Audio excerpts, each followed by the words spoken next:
ഞാൻ പ്രായമായി എന്ന് പറഞ്ഞാൽ സങ്കടമാണ് മൂപ്പര്. പ്രായമായി സത്യത്തിൽ. നമ്മൾ 3 വർഷം കഴിഞ്ഞിട്ട് കാണുമ്പോഴത്തേക്ക് അപ്പൊ 3 വർഷം കൂടിയില്ലേ? ഇല്ല, കൂടിയിട്ടില്ല. ഉപ്പയ്ക്ക് കൂടിയിട്ടില്ല. എനിക്ക് കൂടിയോ? ശരിക്കും പറയും, എനിക്ക് കൂടിയൊന്നും.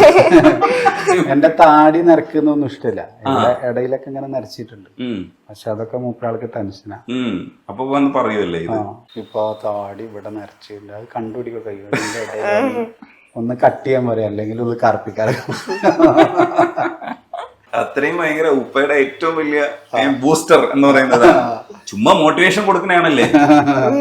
അല്ലല്ല, ശരിക്കുള്ള അർത്ഥത്തിൽ തന്നെ പറയാണല്ലേ? അത് ഞാനിപ്പോ ഒരു ദിവസം പോയി കഴിഞ്ഞാൽ പിന്നെ ഇപ്പൊ ഞാൻ കാലിക്കറ്റിലേക്ക് പോവാണെങ്കിൽ ഇവിടുന്ന് ഇറങ്ങിയ ഒരു സമയം മൂപ്പരാൾ ഒരു നിർണയം ഉണ്ടാവുമല്ലോ. അവിടത്തെ എത്ര സമയം, അതിൻ്റെ ഉള്ളിൽ വിളിക്കുന്നത്, തിരിച്ചെത്തേണ്ട സമയത്ത് വിളിക്കുന്നത്, പുറത്തു പോയാൽ എനിക്ക് എന്ത് കഴിക്കാൻ എന്ത് വേണം, അല്ലെങ്കിൽ ഏത് ഡിസൈൻ ചെയ്തു വെക്കും, ഇതൊക്കെ മൂപ്പരാളാണ് അന്വേഷിക്കണമൊക്കെ. അതും എന്നെ പലപ്പോഴും അത്ഭുതപ്പെടുത്തുന്നത്. കറക്റ്റ് ആ സമയത്തുള്ള ഒരു കോൾ. ഞാൻ ആഗ്രഹിക്കുന്ന സമയത്ത് അവളുടെ വരവുണ്ടാവും. ഞാൻ ആഗ്രഹിക്കുന്ന സമയത്ത് തന്നെ എന്തെന്നിന്റെ മോള് വിളിച്ചില്ലല്ലോ എന്ന് പറയുമ്പോൾ കാണാം, അപ്പൊ വിളിക്കും.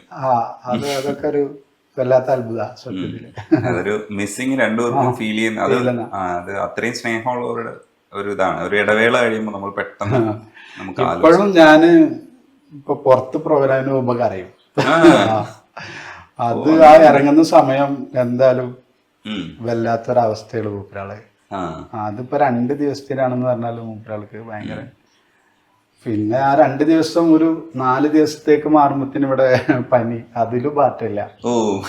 ഇപ്പോഴും ഉണ്ട് പനി. അപ്പോഴേ വാപ്പയെ വിളിച്ചിട്ട് എന്താ ദേഷ്യപ്പെടുവോ? ദേഷ്യമൊന്നും പെടില്ല അല്ലേ? ഞാൻ അങ്ങോട്ടും ദേഷ്യപ്പെട്ടിട്ടില്ല ഇതുവരെ. ഞാൻ നീ ഭക്ഷണം കഴിക്കില്ല എന്നൊക്കെ ചോദിക്കൂല. അപ്പൊ മുഖം മാറും. അപ്പൊ സങ്കടം, കരഞ്ഞാൽ പിന്നെ എനിക്ക് സങ്കടം. അപ്പൊ ഞാൻ മോളോട് മാത്രം എന്താ വരെ ദേഷ്യപ്പെട്ടിട്ട് ഞാൻ ഭക്ഷണം കഴിച്ചില്ലേ എന്ന് എന്റെ ഒരു ശൈലി മാറിയ പോലും മൂപ്പരാൾക്ക് സങ്കടം. ഏറ്റവും വലിയ സംഭവം എന്ന് വെച്ചാൽ, ഞാനിപ്പോ ഒരു 2 ആഴ്ച മുന്നേ എന്നെ സ്റ്റേജിൽ നിന്ന് എനിക്ക് ഷോക്ക് അടിച്ചു പാടിക്കൊണ്ടിരിക്കുന്ന സമയത്ത്. അപ്പോൾ ഞാൻ പാടി മൈക്ക വലിച്ചെറിയാൻ നോക്കിയിട്ട് നടന്നില്ല. പെട്ടെന്ന് പിന്നെ ഇങ്ങനെ കയറി തലച്ചോറിലൊരു പൂത്തിരെത്തുന്ന പോലെ ആയിരുന്നു. എന്നിട്ട് ബോധം പോയി. പിന്നെ അവർ CPR ഒക്കെ തന്നെ എന്നെ ഹോസ്പിറ്റലൊക്കെ കൊണ്ടുപോയി. എന്നിട്ട് ഞാൻ അവിടുന്ന് പ്രോഗ്രാം സ്ഥലത്ത് നിന്ന് തിരിക്കുന്ന സമയത്ത്, ഞാൻ ഏകദേശം പ്രോഗ്രാം കഴിയേണ്ട സമയം ഒരാൾ കണക്കാക്കി എന്നെ വിളിക്കാം. അപ്പോൾ വിളിച്ച സമയത്ത് ഞാൻ പറഞ്ഞു ഇങ്ങനെ മോള് കിടന്നു, അപ്പോൾ ഇപ്പം എത്തുമെന്ന് ചോദിച്ചപ്പോൾ ഞാൻ പറഞ്ഞു ഞാൻ കുറച്ച് മോൾ ഇറങ്ങിക്കോ, വന്നിട്ട് വിളിച്ചോളാന്ന് പറഞ്ഞു. അപ്പോൾ ഫോൺ കട്ട് ചെയ്തിട്ട് ഇവള് വൈഫിനോട് പറഞ്ഞു ഉപ്പാക്ക് എന്തോ സംഭവിച്ചിട്ടുണ്ട്, ഉപ്പാടെ സംസാരത്തിലൊക്കെ ഭയങ്കര മാറ്റമുണ്ടെന്ന്.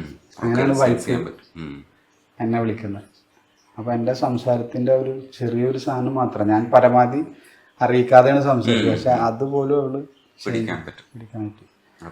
അപ്പൊ ഇവിടെ വന്ന സമയം ഞാൻ എന്നെ കണ്ടതും, അപ്പൊ ഞാൻ വൈഫിനോട് പറഞ്ഞു ഇങ്ങനെ ചെറിയ ഷോക്ക് ഏറ്റു. പിന്നെ ഇവിടെ എന്നെ കണ്ടപാട് കരച്ചിലൊക്കെ ആയിരുന്നു ഭയങ്കര. അത് ഞാനിപ്പോഴും അത് വിശ്വസിക്കുന്നു. ആ ഷോക്ക് അടിച്ചൊരു ചെറിയ ഷോക്കല്ലായിരുന്നു എനിക്ക് ഏറ്റവും. ശരിക്ക് ഞാൻ ഇതിനു മുമ്പ് ഒരു ആന ഇവിടെ മതലകിയിട്ട് അതിന്റെ കാലിന്റെ ഇടയിൽ വിട്ടൊരാളാണ് ഞാൻ. അന്ന് കാലിന് 2 സർജറി ഒക്കെ കഴിഞ്ഞിട്ടുണ്ടായിരുന്നു. തെച്ചിക്കോട്ട് രാമേന്ദ്രൻ എന്ന് പറഞ്ഞ ആന ഇവിടെ ഒരു നേർച്ചയ്ക്ക് വന്നിട്ട്, അന്ന് പോലും ഞാൻ ഒരു മരണം കണ്ടു എന്ന് ഞാൻ പറയില്ല. പക്ഷെ ഇത് ഞാൻ ഒരു മരണത്തിന്റെ ഒരു ലാസ്റ്റ് സ്റ്റേജ് എന്ന് പറയുന്ന ഒരു സാധനം കണ്ടതാണ്. കാരണം ഒരു അവസാനം എൻ്റെ ആ കണ്ണിങ്ങനെ അവസാനത്തെ മറിച്ചിൽ മറിയുമ്പോൾ ഞാൻ എന്തായാലും ഞാൻ ഒരു ദൈവവിശ്വാസി ആയതുകൊണ്ട് ഞാൻ എന്തായാലും ദൈവത്തെ വിളിക്കുള്ളൂ. അത് കഴിഞ്ഞാൽ അവസാനത്തെ ആ മറിച്ചിൽ ഞാൻ അവിടെ എന്നെ ഏറ്റവും കൂടുതൽ സങ്കടപ്പെടുത്തിയിരുന്ന ഒരു കാര്യമായിരുന്നു എൻ്റെ മകൾ എന്നുള്ളത്. കാരണം എൻ്റെ കണ്ണിങ്ങനെ മറിയുന്നു, ഇനി എൻ്റെ മകളെ എനിക്ക് കാണാൻ പറ്റില്ല. അത് ഞാൻ ഇപ്പം ഇങ്ങനെ വിശ്വസിക്കുകയാണ്, എനിക്ക് തോന്നുകയാണ് അതൊരു. പക്ഷെ അവിടെ നിന്നാവും ദൈവം തീരുമാനം മാറ്റിയത്. എൻ്റെ മകൾ എന്ന് പറയുന്ന, കാരണം എൻ്റെ ആ ഒരു വിളി ചിലപ്പോൾ ഇവളിലേക്കും എത്തിയത് കൊണ്ടാവാം, അല്ലെങ്കിൽ ഇവളുടെ മനസ്സിലെന്തോ തോന്നിയുണ്ട് അവിടുന്ന്. കാരണം ഉറപ്പായിരുന്നു ഞാൻ അവസാനിക്കുക എന്നുള്ളത്. അങ്ങനൊരു സ്റ്റേജ് ഉണ്ടായി. എല്ലാത്തിലും ഇവളിലൂടെ പിന്നെ എനിക്ക് വേണ്ടി പ്രാർത്ഥിക്കുന്ന ആളുകളുണ്ട്. അന്നമോളൊപ്പ എന്നുള്ളതിൽ എനിക്ക് വേണ്ടി പ്രാർത്ഥിക്കുന്ന ഒരുപാട് ആളുണ്ട്. ഒരുപാട് ആളുകളെ ഇഷ്ടം എനിക്ക് കൂടുതൽ നേടിയതൊക്കെ പാട്ടുകാർ. അത് മറ്റു പാട്ടുകാരുള്ളടത്ത് ഞാൻ ഉണ്ടാകുന്ന സമയത്ത് എനിക്കത് ഇങ്ങനെ ഫീൽ ചെയ്യാറുണ്ട്. അവരോട് കാണിക്കുന്ന ഇഷ്ടം വേറെ, എന്നോട് കാണിക്കുന്ന ഇഷ്ടം വേറെ. അത് അങ്ങനെ ഞാൻ ഇപ്പൊ അനുഭവിച്ചറിയുന്നോണ്ടിരിക്കുക. ആ ഒരു ഒരു പ്രത്യേക സ്നേഹമാണ് അത്. അതും വലിയൊരു അനുഗ്രഹമായിട്ട് കാണാം. അപ്പൊ ഇനി പാട്ട് മനസ്സിന്റെ മലയാണ്. അല്ലി മലർക്കിളി അഴകാണ്, അഴക് വിടർത്തും ചിരിയാണ്, എളിമയിലുള്ളൊരു മനമാണ്, ഇന്നൻ ഭാഗ്യവും അവളാണ്, എൻ്റെ മുഹബത്തിൻ നിധിയാണ്, എൻ്റെ കരളിൻ്റെ കരളാണ്, എൻ്റെ ഇഷ്കിൻ കുടമാണ്, സുന്ദരി മോളാണ്, മനസ്സിൻ്റെ മണിയറയിൽ സുന്ദരിയായ മോളുണ്ട്, കഥ പറയാൻ കൂട്ടിനായി കാത്തിരുന്നൊരു പെണ്ണുണ്ട്. ഇത് ഈ പാട്ട് ഇതേപോലെ ഒരു ഭാര്യയെ കുറിച്ചിട്ട് അല്ലെങ്കിൽ ഒരു മകളെ കുറിച്ചിട്ട് ഒക്കെ പാടാൻ പറ്റിയ ഒരു പാട്ടായതുകൊണ്ട് ഇറ്റായ ഒരു പാട്ടാണ്. ആർക്കും ഇടയിലൂടെ എടുത്തതാണ്. ഇതാണ് എത്ര നാളിന് ശേഷം ഇറങ്ങിയ വർക്ക്. ഇത് നമുക്ക് നല്ലൊരു പാട്ടാണ്. ഇനി അന്നയുടെ വിശേഷം. അന്ന ശരിക്കും പഠിത്തമൊക്കെ സ്കൂളിലെ കാര്യങ്ങളൊക്കെ ഒന്ന് പറഞ്ഞേ കേൾക്കട്ടെ. ഫ്രണ്ട്സ് സ്റ്റാർ ആണല്ലോ. അത് ഏറ്റവും വലിയ ഇത് എന്താ വെച്ചാൽ അന്നമോളെ സ്കൂളിലേക്ക് എടുക്കാൻ പോയി കഴിഞ്ഞാല് ഇവളെ കൊണ്ട് ബാഗ് പിടിപ്പിക്കൂല കുട്ടി. ഇവളെ ഒരു അപ്സ്റ്റേറിലാണ് ഇവളെ ക്ലാസ് അല്ല, അവിടുന്ന് തന്നെ ഇവളെ ബാഗ് പിടിച്ച് ഇവളെ ഫ്രണ്ട്സിൽ ആരെങ്കിലും ഒരാള് വണ്ടിയിൽ കയറ്റി തരും വരുമ്പോ. അപ്പൊ ചങ്ക് പോലെ കൊണ്ടുനടക്കുന്ന കുറെ ഫ്രണ്ട്സുകളുണ്ട്. ഫ്രണ്ട്സിനെ കുറിച്ച് പറയാം. ആരൊക്കെയാ ഫ്രണ്ട്സ്? എല്ലാരും ഉണ്ട്. കുറച്ച് ആൾക്കാർ പേര് പറഞ്ഞു. അറഫ, തറഫ, വൈഗ, ഷിഫ, പിന്നെ സിയ. ഇവരൊക്കെയാണ് ക്ലോസ് സർക്കിളിലുള്ളത്. ബാക്കി എല്ലാവരും ഉണ്ട്. അങ്ങനൊരു കാര്യം പറയുന്നുണ്ട് കേട്ടോ, എല്ലായിടത്തും പറയുന്നുണ്ട്. ആരെയാണ് ഇഷ്ടം എന്ന് ചോദിച്ചപ്പോ എല്ലാരെയും ഇഷ്ടമാണ് അങ്ങനെ പറയും. പക്ഷെ ലോകത്തിലെ ഏറ്റവും കൂടുതൽ ഇഷ്ടം വാപ്പയാണ്. ആ കാര്യം മാത്രം ഒരു യുണീക്ക് ആയിട്ട് പറയും അല്ലേ. ബാക്കി എല്ലാവരെയും ഇഷ്ടമാണ് അല്ലേ. വാപ്പ അല്ലാതെ വേറെ ആരെയും ഇഷ്ടം? ഡിപ്ലോമസി അതെന്താ വെച്ചാൽ എന്റെ സിസ്റ്റർ ഉണ്ട് ഇവിടെ. ആ സിസ്റ്ററും മൂപ്പരാളും ഭയങ്കര അറ്റാച്ച്ഡ് ആണ്. അപ്പോ എന്റെ വൈഫിന് ഫീൽ ചെയ്യൂലേ സിസ്റ്ററുടെ കൂടുതൽ ഇഷ്ടം തരാ, പിന്നെ ഉമ്മമാനാണ് കൂടുതൽ ഇഷ്ടം തരാല് വൈഫിനെ എന്ന് പറഞ്ഞാൽ സിസ്റ്റർക്ക് ഫീൽ ചെയ്യും. അതൊക്കെ കണക്കാക്കില്ല, എല്ലാരും ഇഷ്ടമാണ്. എല്ലാരും ഇഷ്ടമാണ്. പക്ഷെ വാപ്പയുടെ കാര്യത്തിൽ മാത്രം നമ്മൾ പറയും വാപ്പ ഇഷ്ടമാണ് അല്ലേ. അത് പറയാൻ ഒരു അപാര ധൈര്യമാണല്ലോ. ബാക്കി എല്ലാത്തിലും ഭയങ്കര ഡിപ്ലോമസി ആണല്ലോ. അപ്പൊ ഇനി പാട്ട് ഏത് പാടും? ഇപ്പോ റംസാൻ മാസം അല്ലേ, അപ്പൊ ഏതെങ്കിലും അതുമായി ബന്ധപ്പെടുന്ന ഒരു പാട്ട്. മുഞ്ചേറുന്നൊരു മാനത്ത് ലെങ്കും ചൊവ്വ പിറ കണ്ട് ഇന്ന് പെരുന്നാൾ രാവല്ലേ, ചെറിയ പെരുന്നാൾ കോളല്ലേ, ഒന്നിച്ചൊന്നത് കൂടണ്ടേ. മുഞ്ചേറുന്നൊരു മാനത്ത് ലെങ്കും ചൊവ്വ പിറ കണ്ട് ഇന്നു പെരുന്നാൾ രാവല്ലേ, ചെറിയ പെരുന്നാൾ കോളല്ലേ, ഒന്നിച്ചൊന്നത് കൂടണ്ടേ. സ്കൂളിൽ പഠിക്കാനൊക്കെ മേടിക്കുകയാണോ? കുഴപ്പമില്ല. വഴക്കൊക്കെ കിട്ടുമോ ടീച്ചേഴ്സിന്റെ? ഇല്ല. ആരും വഴക്കറിയില്ല.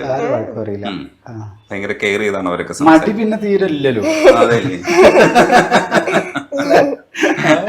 മടി പിന്നെ തീരില്ല. അങ്ങനെ മടിച്ചാ കുറച്ച് കേട്ടൊക്കെ പറയാ സ്കൂള് കണ്ടുപിടിച്ച ആളെ. സ്കൂളിൽ പോകാൻ ഇഷ്ടമാണോ? അതെ. അതെന്താന്ന് വെച്ചാൽ മൂപ്പരാള് പറയുന്നതേ, മൂപ്പരാൾ ഒരിക്കലൊരു വീഡിയോ ഒരു റീൽ ചെയ്തിട്ടുണ്ടായിരുന്നു. മുഖ്യമന്ത്രിനെ കാണണം, മുഖ്യമന്ത്രിയോട് പറയണം സ്കൂൾ ഉച്ചവരാക്കണം. ദുബായിലൊക്കെ അങ്ങനെയാണ്. എന്താന്ന് വെച്ചാൽ രാവിലെ എണീക്കുന്നു, സ്കൂളിൽ പോകുന്നു, സ്കൂളിൽ തിരിച്ചു വന്നാൽ പിന്നെ ഇവിടെ ട്യൂഷൻ വരുന്നു. മദ്രസയിലത്തെ ഉസ്താദ് ഇവിടെ വന്ന് പഠിപ്പിക്കാം. അത് കഴിഞ്ഞാൽ എടുത്താൽ പിന്നെ ഉമ്മ വന്നിട്ട് പറയത്ര സ്കൂളിലത്തെ പഠിച്ചോളുന്നു. അപ്പോഴത്തേനും പിന്നെ എടുക്കാനുള്ള സമയം. അപ്പൊ കളിക്കാനും മറ്റുള്ള എന്തിനും സമയം കിട്ടുന്നില്ല. അപ്പൊ എങ്ങനെയെങ്കിലും ഒന്ന് സ്കൂൾ ഉച്ചവരാക്കി കിട്ടണം, അതൊക്കെ ആവശ്യം. ചെറിയ പ്രായത്തിലൊക്കെ അത് വേണമെന്ന് തോന്നുന്നു. കുറച്ച് കളിക്കാനുള്ള സമയം കൂടുതൽ വേണം അല്ലേ. പക്ഷെ പഠിച്ച് ജോലിയൊക്കെ വാങ്ങിക്കണ്ടേ. വേണോ? വാപ്പയെ സഹായിക്കണ്ടേ? പിന്നെ ഖുറാൻ പഠിച്ചുകൊണ്ടിരിക്കുന്നുണ്ട്. പിന്നെ അതേപോലെ തന്നെ സ്പോക്കൺ ഇംഗ്ലീഷിൽ ഇതേപോലെ ഓൺലൈനിൽ ഒരു ടീച്ചർ ക്ലാസ് ഉണ്ട്. അങ്ങനെയൊക്കെ ഇപ്പൊ ഫുള്ള് ബിസിയാണ് ആള്. മുമ്പ് ഡാൻസ് കളിച്ചായിരുന്നു ഞാൻ ഇവിടെ വരുന്ന സമയത്ത്. ഇപ്പൊ ഡാൻസ് ഉണ്ടോ? ഇപ്പൊ കുറവാ. ഇപ്പൊ കുറവാണ്. ഇപ്പൊ ഫാമിലിയിലത്തെ വല്ല ഫംഗ്ഷൻ വരുമ്പോഴൊക്കെ കളിക്കുള്ളൂ. ഇന്ന് കളിക്കൂല്ലേ? ഇത് കഴിയുമ്പോ ഒരു ചെറിയ ഡാൻസ്, ചെറിയ പാട്ട് കളിയില്ല? ചെറിയ കുട്ടി വലിയ കുട്ടിയായല്ലേ? ചെറിയ നാണമൊക്കെ തുടങ്ങി. അവള് തന്നെ ആണ് തട്ടം വിട്ടിട്ട് നടക്കുന്നതൊക്കെ അവള് തന്നെ തിരഞ്ഞെടുത്ത. എങ്കിൽ പോലും ചില ആളുകൾ പറയും മോൾ എന്താണ് മുടി കാണിക്കുന്നത് എന്നൊക്കെ പറഞ്ഞിട്ട് കവരുണ്ടാവാറുണ്ട്. അപ്പൊ ഞാന് പറയാറ് എന്താന്ന് വെച്ചാല് അവൾക്ക് തോന്നുമല്ലോ ഒരു സമയമാകുമ്പോ എന്റെ മുടിയൊന്നും പുറത്ത് കാണരുത്, ആ സമയത്ത് അവൾ അങ്ങനെ നടന്നോട്ടെ. എന്തായാലും ഒരു 10-12 വയസ്സായ ഒരു കുട്ടി എന്ന് വേണ്ട ഒരു അച്ചടക്കത്തിലാണ് അന്നമോൾ നടക്കുന്നതെന്ന് വിശ്വസിക്കുന്നു. എങ്കിൽ പോലും ചില ആളുകൾ ഇപ്പോ ഞാന് യൂട്യൂബില് ചാനലിൽ ഇതുവരെ ഒരു ബാഡ് കമന്റ് ഒന്നും വന്നിട്ടില്ല, അങ്ങനെ വരാറില്ല. ആകെ ഒരു കയറില് ഞാൻ കയറിയത് ഇവള് വയസ്സറിയിച്ച ഒരു പാട്ട്, ആ സന്തോഷം ഞാൻ പറയാണ്. ഞാൻ അന്നമോള് വലിയ കുട്ടിയായി എന്നൊക്കെ പറഞ്ഞ ആ ഒരു ചടങ്ങ് കാണിച്ചിട്ട് ഒരു വീഡിയോയിൽ ഭയങ്കര നേരെ കയറ്റി. അപ്പോൾ ഇത് പുറത്ത് പറയാൻ പാടില്ലാത്തതാണ് അങ്ങനെ. അപ്പം ഞാൻ പറഞ്ഞു അത്, എന്നിട്ട് ഞാൻ അതിൻ്റെ ഒരു വിശദീകരണ വീഡിയോ പറഞ്ഞു. അങ്ങനെ പുറത്തറിയിക്കാൻ പറ്റാത്ത കാര്യമല്ലല്ലോ. പിന്നെ പ്രത്യേകിച്ച് അന്നമോള് പ്രോഗ്രാംസിനൊക്കെ പോകുന്ന സമയത്ത് പല ആളുകൾ എടുക്കാറൊക്കെ ഉണ്ട് നോക്കാൻ. അപ്പം അവരും കൂടി ഇത് മനസ്സിലാക്കി. കാരണം അതിന് വേണ്ടിയിട്ടാണ് ഞാൻ ഉദ്ദേശിച്ചത്. അത് വലിയൊരു വിഷയമായി ഉണ്ടായിരുന്നു. ഞാൻ അങ്ങനത്തെ ഉള്ള കമന്റുകളൊക്കെ ഡിലീറ്റ് ചെയ്ത് കളഞ്ഞു. ഞാൻ റിപ്ലൈ നോക്കില്ല, ഞാനായിട്ടൊരു വിശദീകരണ വീഡിയോ കൊടുത്തു അതിൽ. അപ്പോൾ അത് സ്വകാര്യമായിട്ട് വെക്കേണ്ടതാണ്. അപ്പോൾ പിന്നെ കുറേ ആളുകൾ അതിൽ കമന്റ് ഇട്ട കുറേ ആളുകൾ എന്താന്ന് വെച്ചാൽ മറ്റു പല നടിമാരുടെ വീഡിയോകളുടെ അടിയിൽ പോയിട്ട് മാഷാല്ലയും മറ്റൊക്കെ കമന്റ് ഇട്ട ആളുകളാണ് ഇതിൽ വന്ന് കമന്റ് ഇടുന്നത്. നമ്മളെ സങ്കടപ്പെടുത്താൻ നമ്മളാർക്കും വിമർശിക്കാം, അതുപോലെ തന്നെ നമുക്ക് ആരെയും വിമർശിക്കാമല്ലോ. പക്ഷെ നമ്മളാ ഒരാളെ വിമർശിക്കുമ്പോൾ നമ്മളതിന് അർഹനാണോ എന്ന് കൂടി നോക്കിയിട്ട് വേണം, അല്ലേ? അങ്ങനെയല്ലേ സത്യത്തിൽ? തീർച്ചയായിട്ടും.